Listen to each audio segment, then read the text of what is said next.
Shout out my boy 504 Street.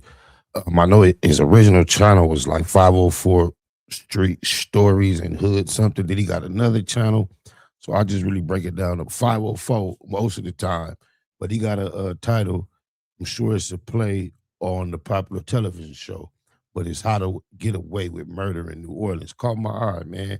I was just sliding through the YouTube street, so I figured with no further ado, let's see what these New Orleans murderous motherfuckers have been up to.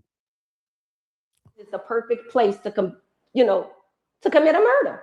Just come to New Orleans. They don't have the manpower. I'm not going to stop until justice is served for Nicholas. A grieving mother learns her son's 2022 shooting death is finally going to a grand jury. Back here in Orleans Parish, the fate of Cache Shelton will soon be in the hands of 12 jurors. A few minutes ago, prosecutors began their closing arguments, saying the family of Nicholas Harrison has waited too long for justice. Shelton first told police Harrison shot himself. Then she said they struggled and the gun went off. The question they're faced with, did Shelton kill her boyfriend, Nicholas Harrison, or did he shoot himself inside of a warehouse district hotel room 3.5 years ago? Where's the suspect now, ma'am? He's laying on the floor, and it's so, this is crazy. He shot himself, ma'am? Yes.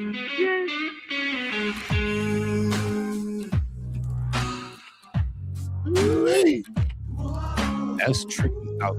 Hey, I ain't gonna hate. Oh, this is one weekend debate. Cache Shelton was born on March 17th, 1996 in New Orleans, Louisiana. Some say she grew up in the city and built her life in Slidell, a city on the north shore of Lake Pontchartrain in St. Tammany Parish, about 30 miles from the city where her name would eventually be attached to every headline. L.A. to L.A. She worked as a hairstylist. She was 26 years old when Nicholas Harrison died.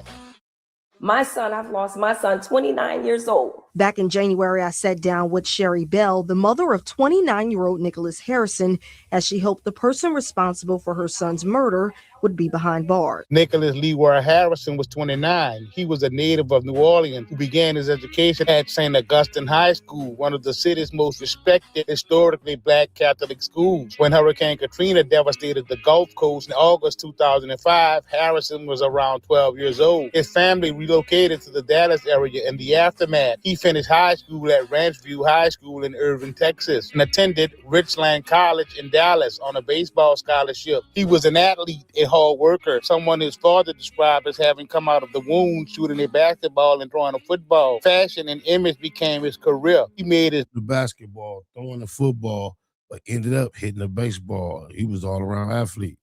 living as an image consultant and personal shopper. He eventually found his way back to New Orleans and was enrolled at Delgado Community College at the time of his death, building toward the next chapter of his life. By late 2022, Harrison was in a period of transition. He had been living with Cache Shelton in Atlanta, but he decided to come home. He put his belongings in storage and was preparing to move into a house in New Orleans East. He booked room 303 at the Courtyard by Marriott on Julia Street in the Warehouse District for December the 26th, a temporary landing spot while he got settled.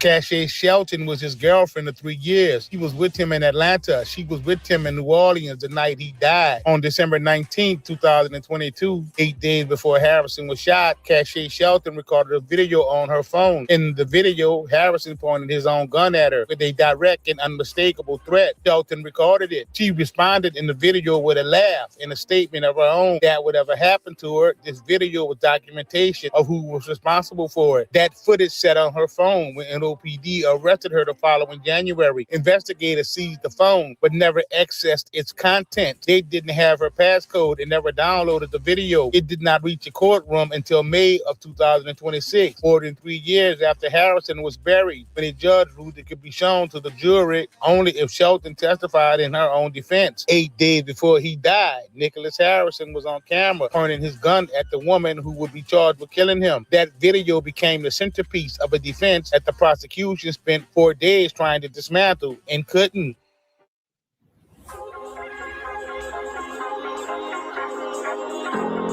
Harrison and Shelton had spent the night of December 26th out in New Orleans with a mutual friend, bar hopping, partying, a night that didn't end until the early hours of the morning. They returned to room 303 at 7:33 a.m. on December the 27th. The mutual friend left roughly 1 hour later. From that point, the only two people in that room were Nicholas Harrison and Cache Shelton. At approximately 8:28 in the morning, a hotel front desk employee heard a single gunshot. Shelton did not come downstairs for 12 minutes. When she appeared in the lobby at 8:40, she was covered in blood. Hotel employees immediately began calling 911. Shelton made her own 911 call at 8:45, 17 minutes after the shot was fired. When officers arrived, they found her Called and lied.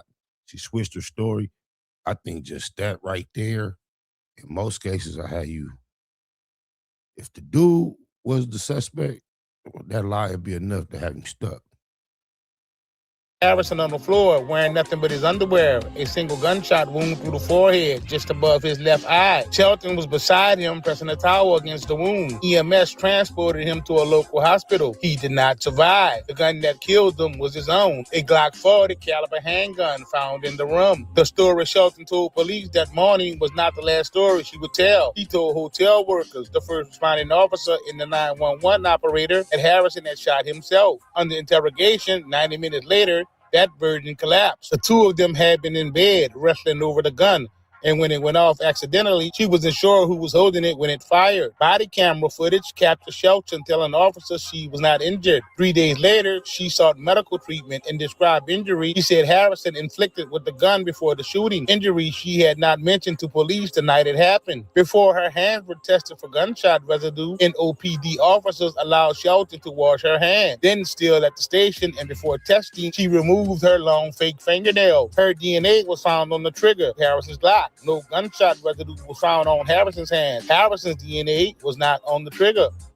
Guerreri also talked about how the evidence showed Shelton removed All this evidence he's mentioning already, I can't believe this title is How to Get Away with Murder. God damn, she got away with it after all that? her long fingernails after she was brought in for questioning. And another thing Guerreri testified to is that the defendant's DNA, Cache Shelton's DNA, was found on the trigger and the trigger well of the gun. It almost never happened. NOPD homicide detectives identified Shelton as the perpetrator and obtained a second-degree murder arrest warrant. On January the 22nd, 2023, a Crime Stoppers tip led to her arrest in St. Tammany Parish. She was booked as a fugitive, extradited to Orleans Parish, and bonded out at $150,000. 5 months later, DA Jason Williams and his office declined to prosecute. They determined the evidence was insufficient and never took the case to a grand jury. Cache Shelton walked free. After the DA faced tough questions from WWL Chief Investigative Reporter David Hammer. David spent the last 5 months gathering records from the December 2022 shooting death of Nicholas Harrison. The DA's office refused to press murder charges against Harrison's girlfriend in June of 2023. But David questioned DA Jason Williams about the evidence, and now this cold case has been reopened. For nearly 2 years, the case set closed. Shelton was free. Harrison's family was left. Oh, she thought she was in the clear. They came back in another year and said, listen here, we got to see about this. That's a cold twist. For nothing. In late 2024, WWL investigative reporter David Hammer obtained the police closed files through a public records request. Hours of body camera footage, interrogation video, ballistic reports, and autopsy findings. Hammer reviewed them all. He then confronted DA Jason Williams publicly about why the case had been dropped despite what the evidence showed. Within days, Williams reviewed the material himself and reversed the course. The case was reopened. A grand jury indicted Shelton on January 30th of 2025. 2 days later, he was charged with second-degree murder and obstruction of justice. Her bond was reset at $300,000. Her arraignment on February the 10th of 2025. Bail out this time on that 300. Two families confronted each other outside the courthouse. The grief and anger that had been building for 2 years had nowhere else to go. Plea changes. Washington, D.C. Before jury selection was set to begin on January the 12th of 2026, Shelton changed her plea to not guilty by reason of insanity, forcing another delay, while psychiatric evaluations were arranged. I that's not gonna work with all the calculated decisions she made following, like removing the nails. That's not gonna work. With jury selection just a week away, a woman charged with murdering her boyfriend in a New Orleans hotel is dramatically shifting her defense strategy. New Orleans 911 was location of the emergency. Court records show Cache Shelton is changing her plea from not guilty to not guilty by reason of insanity. The investigation into the shooting death of Shelton's boyfriend, Nicholas Harrison, inside the Courtyard Marriott in December 2022 was once closed. Shelton first told police Harrison shot himself.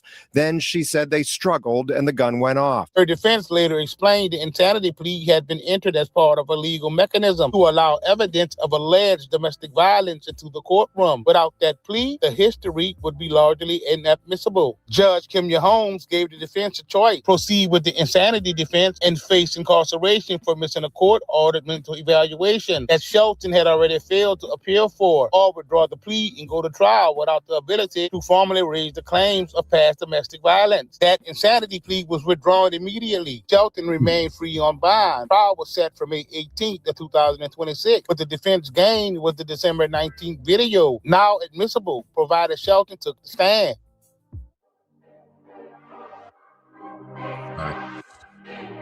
That DNA gonna nail her in the trigger, in the gun well. That's why she was trying to go with insanity, because she can't really deny she did it. That's why it was crazy they didn't bring the charges the first place.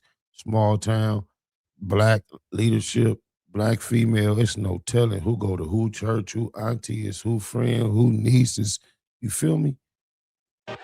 First, the gun could have not been fired from within reach of Harrison's fully outreached arm. A crime scene reconstruction expert found no tattooing, no stippling, and no soot on the entry wound, placing the muzzle in a minimum of 24 to 30 inches from Harrison's forehead when the trigger was pulled. Second, Harrison's position at the moment of the shot, blood splatter, bullet trajectory, and the layout of the room placed him at or near the bed, between the gun and the wall, shot from an upward angle. A close contact struggle on that bed would have left forensic evidence. There was none. Third, Harrison's hands. At autopsy, no gunshot residue. Nearly impossible to reconcile with him having fired the gun. Shelton's DNA was on the trigger. Harrison's was not. The prosecution walked into that courtroom believing those 3 pillars would be enough to convict. They were wrong.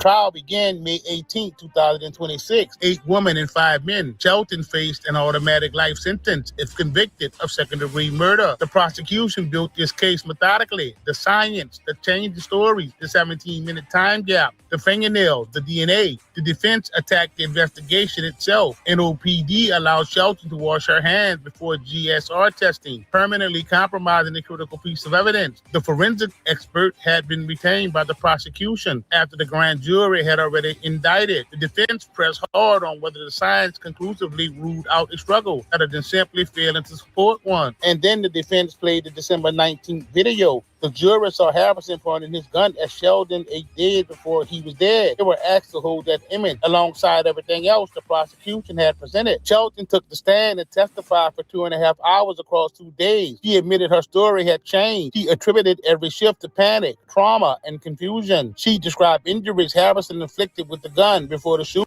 That's not gonna work. I'm telling you, bro. That she never told police about the night it happened. On the evening of May 21st, 2026, after 6.5 hours of deliberation, the jury returned its verdict: not guilty. About 6.5 hours of debate. Wait a minute. Ain't no way in the world in a million years I thought we was finna hear that. Is that's how they feel? What the hell? Oh my God, no way. Damn, that's crazy. Deliberations, a jury has returned a verdict and the trial of Cache Shelton. We're going to go live to David Hammer at the criminal courthouse for the very latest. David, I know that it was probably an emotional end to the day. Therese, it was so emotional, intense, in fact, that the judge pointed out that it's been an intense 4 days in this trial before she read the jury's unanimous verdict.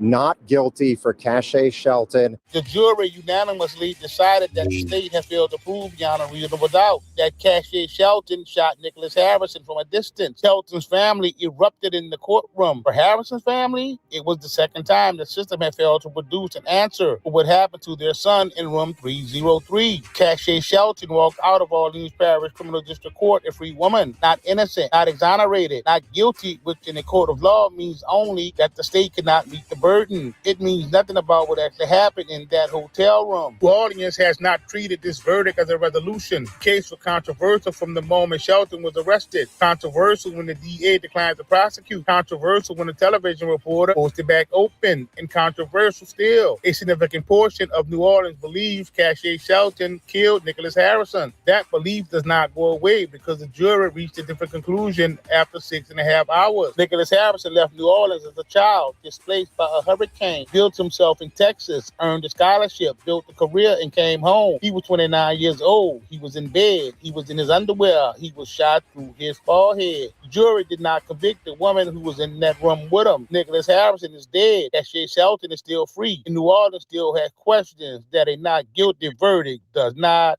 answer. And that's crazy. I guess he did pick the right title. How to Get Away with Murder in New Orleans. She put a hole in his head and walked free. That's crazy to me. Oh, my mama. Get you some money, you're going to feel different. Straight up. You might even, all that other advice I could have gave you, this is the short version. You know, get you a couple dollars, man. You're going to feel different. That hustle. Big shout out to SPI, Spotter Low. You know, I'm in the black box. Had to come through, tap in, show love one time. Yeah, y'all make sure y'all subscribe. Stay tuned. All that.